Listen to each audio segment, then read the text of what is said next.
Hi, my name's Tim Buns and I teach into the Electrical Techniques program here at Niagara College. Today we're going to do a single pole switch, and before we get started we need to talk about a few things. We're going to talk about our safety, our lockout tagout procedures here, and then we're going to talk about our single pole switch. So our single pole switch has two terminals on it, and it has on and off marked on the toggle. So there's a little dot on this one, tells you that the switch is on. Okay, so we can identify a single pole switch by its two terminals and the markings of the on and off. The boxes that we're going to use for our lab today is going to be a standard device box, and it is 3 inches high, 2 inches wide, and 2.5 inches deep. This box here has some tabs on the sides, which will space this box out 1/2 inch for drywall. The other box, outlet box we're going to use is going to be a octagon box. This octagon box is 4 inches around and it's 1.5 inches deep, and again it has tabs on the side that will space this box down off the ceiling 1/2 inch for drywall. Okay, so let's get started. The first thing we're going to do is make sure that our breaker is off. We're going to take our cover off our panel, and we're going to take our tester, and we're going to turn our tester to voltage. So it's the V with the wave over top of it. We're going to take our tester, and we're going to take our tester to a known power source, and we're going to test it to make sure that our tester works properly. Then we're going to go into our panel, and we're going to take our tester, and we're going to take one lead and put it on our ground bar. Then we're going to test it to our neutral. Then we're going to go to phase 1 or line 1. Then we're going to go to phase 2 or line 2. Then we're going to move from our neutral bar to from our ground bar to our neutral bar, and we're going to test from phase to neutral, then phase to neutral again, and then we're going to test from phase to phase. Seeing that there's no power there, then we're going to take our lock and we're going to lock out our panel.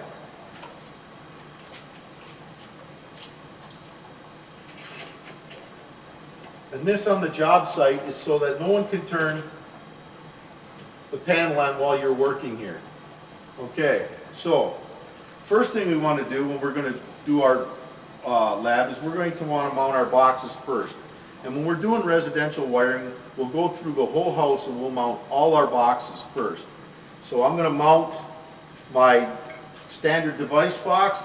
We're going to want it up about 4 feet off the finished floor.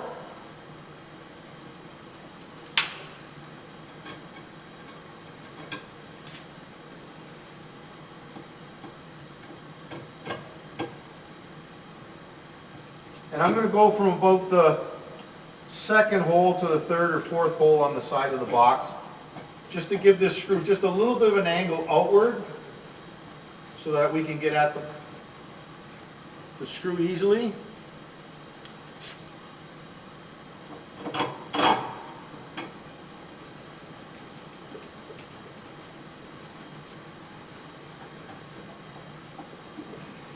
Then we just want to ensure that our box is nice and solid. Normally on a job site we would take some nails and we would drive them through these boxes. And we'd have to do that on a box that's not welded. But this is a welded box. We could actually just take a short screw and we could just use it in the top plates. But I still like to have a screw going all the way through and holding this on. Again, like I said, on the job site, we would probably use like a 3 1/4 inch RDOX nail and fastening the box with them. Okay, the octagon box, I'm going to install that in the ceiling. Again, we got the tabs there. We want to make the tabs at the bottom of our joist. So we're going to box up. On the bottom of our joist, we're going to take our screw and we're going to put it in the top hole of the box. I'm going to fasten it in. This here, a 1-inch screw, is more than enough to hold the box. If we're just putting a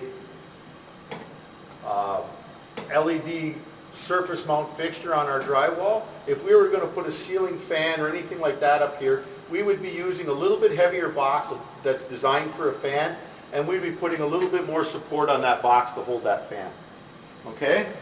So once we have all our boxes mounted, then we're going to run our wire. So when we go to run our wire, we want to put them on a reel stand. We need to do that so that we can coil the wire off. If we were to leave our coils of wire on the ground and we were to pull them off like this, all it does is make a bunch of twists in our wire. It makes it very difficult to pull it through our wall studs and our ceiling joists, and it just doesn't make a nice, neat job. So we want to make sure that the wire goes in nice and flat and neat.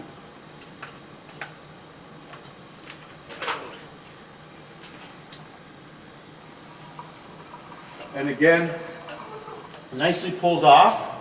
And we want to start from one end of the circuit to the other. So we can start away from the panel and work towards it, or we can start at the panel and work to our circuit. So today I'm going to just start from the ceiling, and I'm going to go down to my box.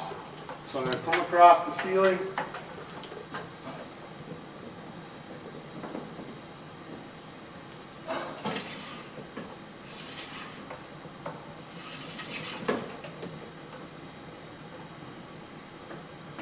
down to my switch box. I'm going to wrap it around the box once, and then I'm going to put a staple in to hold my wire, and I'm going to staple it back to my octagon box where I came from.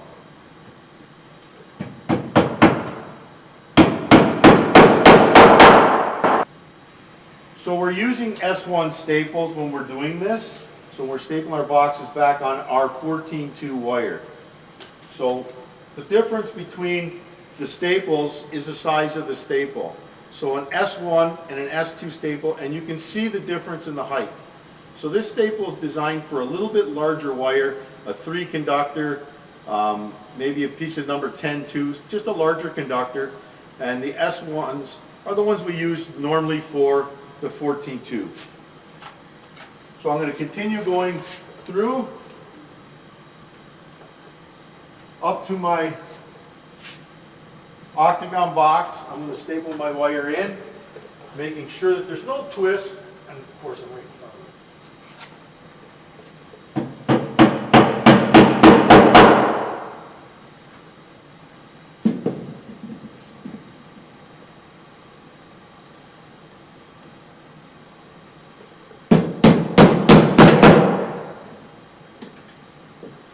Again, we have to have a staple within 300 meters of an outlet box, and then in intervals of 1.5 meters.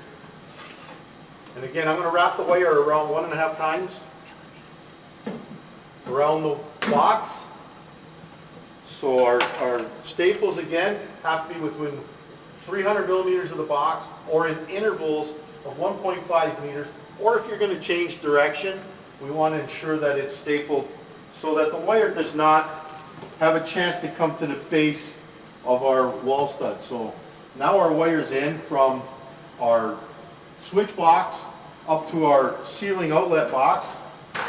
And now I'm going to go from my outlet box back to my panel.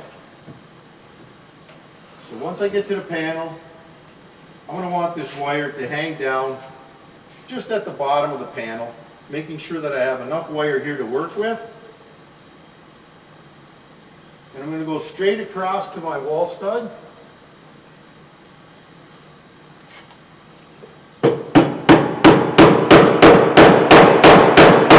Put in a staple. Then again, usually like to keep them nice and even with our other staples. Put another one in. Again, wrap the wire around the box.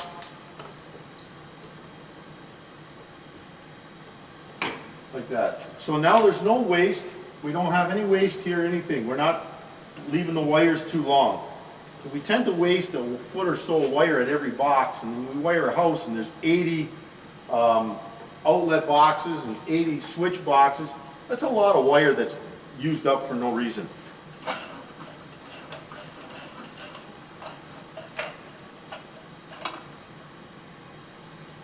So once we have all our boxes mounted, all our wires pulled into our boxes, then we're going to go on ahead and we're going to start stripping these wires. So in the panel, most of the time it's easy for us just to run the wire in the panel before you strip the wire. I wouldn't do that with the outlet boxes, but for the panel, usually it's fairly easily done. Again, a nice sharp knife, and just be careful, and you can take your hook knife and run it down through the center, and you can strip that off, and we just need to take the sheath off. But when we do this, we want to make sure that our sheath is stripped back off our conductors close as possible to the connector.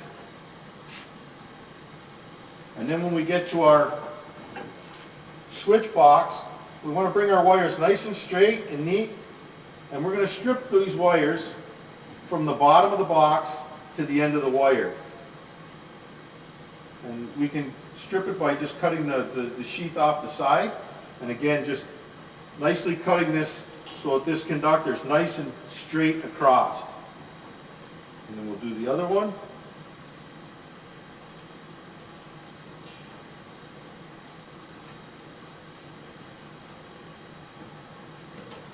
So it's nice and neat and cut straight across. Then I'm going to do my octagon box up in the ceiling. Strip all my wires, so I only have to take out one tool at a time. And I'm going to go from the far side, the wire's coming this way, from the far side of my octagon box over, and I'm going to strip it from there.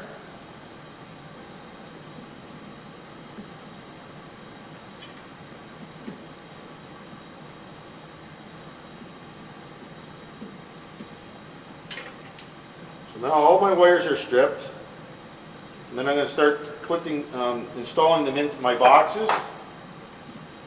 And again, I'm going to take my wire and I'm just going to push it straight back, run it in over top of my strap, into my box, until the white sheath just comes past that strap.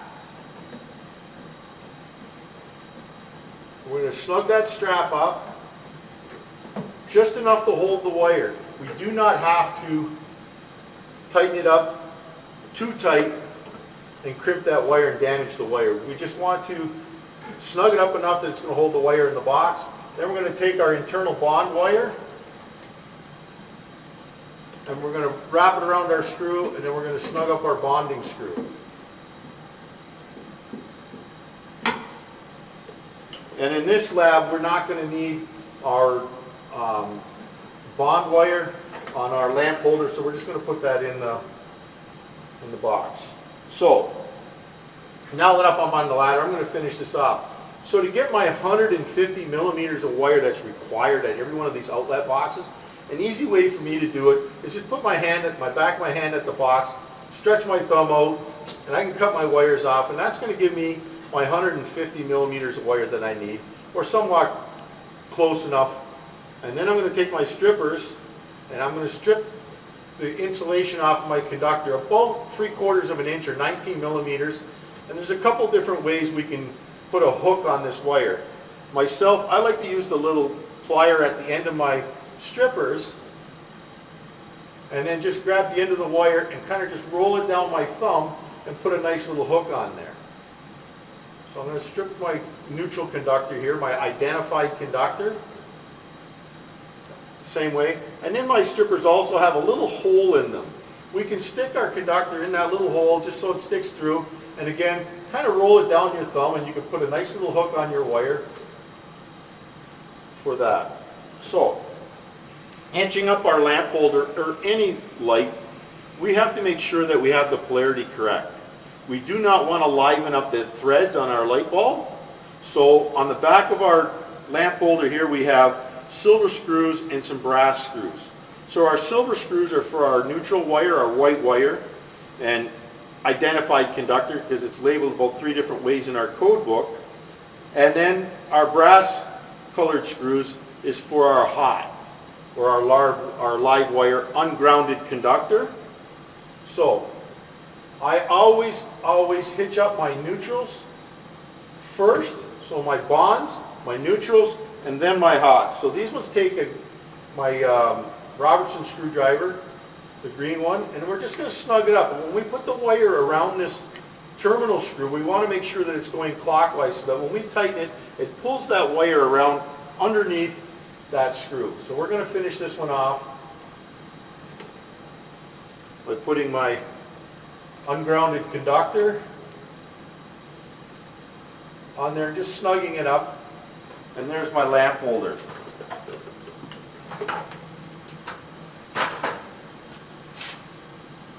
So my switch box here, my outlet box here, the same thing. I'm going to take my wire and I'm just going to push it straight up,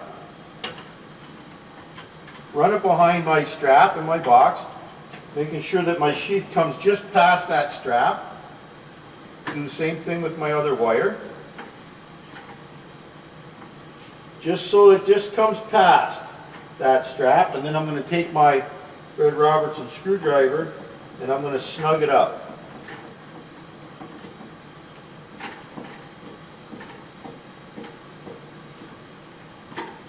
So when we do this, by stripping the wire at the bottom of the box, when we go to put it in, it gives us this loop. This loop is required. It's in our code that we have this little loop in here. So again, strip it from the bottom of the box down. When we push this straight up and bring it back into our box, and just put the sheath just past our strap, then we have the loop that we need. So then we need to connect our bond wires. Like I said, we're always going to do our ground wires or our bond wires first. So I'm just going to separate them from my insulated conductors. And then we don't have to wrap them around the screw. We can just run them beside the screw. And there's a little perforation in the back of the box that the wire can sit under so it doesn't come from underneath the screw. And we have to attach both bond wires. We're only going to be required to have one in the box. So we're going to take and we're going to cut one off. But we're going to ensure that it still stays behind the screw on the box. We have to ensure that we have continuity on our ground or our bond wires from our panel to all our outlet boxes. So on this device here, our single pole switch doesn't require this bond wire. So we're just going to coil it up in the back of the box for future use. Some other switches will require it, so we're just going to put that in the back of the box. Then we're going to take and separate our ungrounded conductors from our grounded conductors. And again, I'm going to put my hand at the back of the box, stick my thumb out, and we're going to cut these off so I have my 150 millimeters of wire. We don't want this too long because we have to get all these wires in the back of the box. So if we cram it too tight, it could cause us some problems with heat. Again, we're going to strip them off about 3/4 of an inch, 19 millimeters. Well, I was going to put hooks on it. We don't need hooks on those. We're going to take our linesman pliers and we're going to twist these conductors together. We're going to twist them clockwise, nice and neat, and then we're going to take the width of our pliers. This one has a hollow hole in the side. We're going to put that to our insulation, and we're going to just cut that off. And that'll be a nice length, and it's twisted together nice. This connection won't go bad on you. I like to make sure they're nice and twisted so that we have a good connection there. Our ungrounded conductors, same thing. I'd like to measure off my 150 millimeters. Again, my 19 millimeters of wire. Put my hooks on there. And then I can put a wire nut on here, and then to cover that up. And then my single pole switch, again, we want to ensure that our hooks go around our screws, our terminal screws. Take our Robertson screwdriver, we're going to tighten them up. And again, just snug them up. We don't have to twist them off. And as you do that, you can see that it'll pull that wire around and underneath our terminal screws. Again, we want to make sure that we do not get our insulation underneath our screw, but we also want to ensure that our wire goes at least 3/4 of the way around underneath that screw for a good connection. And when you install a single pole switch with our 2 terminals, if we put our terminals to the right, that pretty much ensures that our switch is going to be off in the down position when we put that in. So that's our devices. Now our panel. Again, bonds first. So I'm going to separate my insulated conductors from my bond wire. I'm going to take my bond wire and I'm going to shove it nice and tight up into my panel in the corners, and I'm going to bring it across 90 degrees.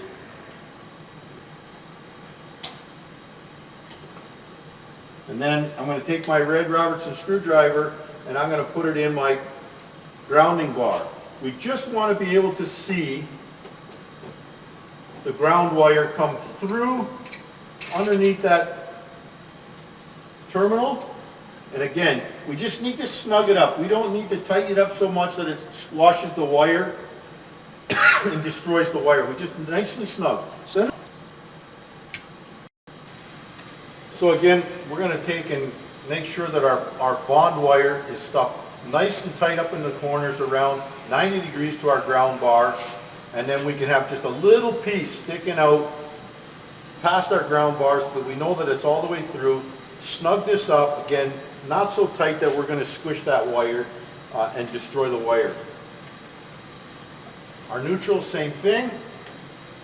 Nice in the corners, bring it down 90 degrees to our neutral bar.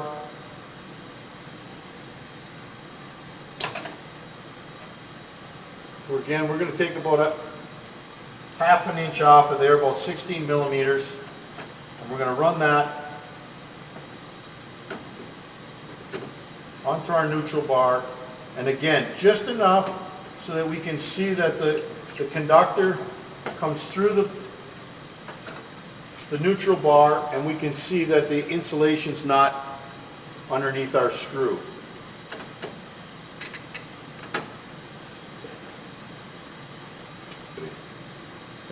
So on our lab, we're going to use a 15 amp breaker.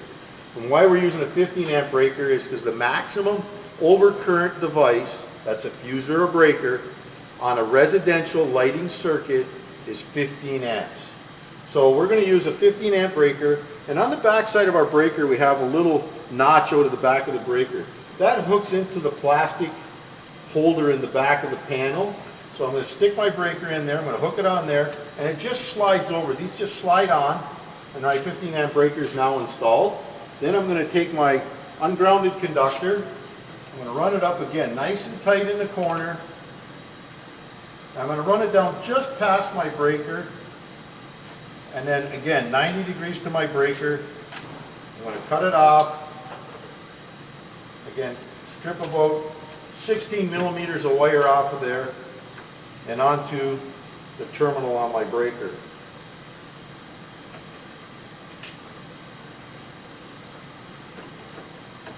Again, we don't want that wire stripped too long. We don't want it sticking out past the breaker too much.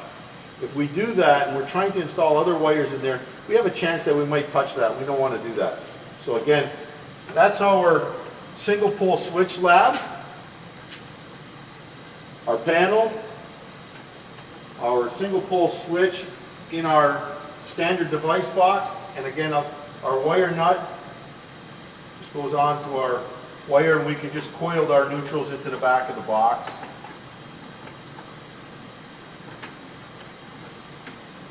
And there we go, our single pole switch.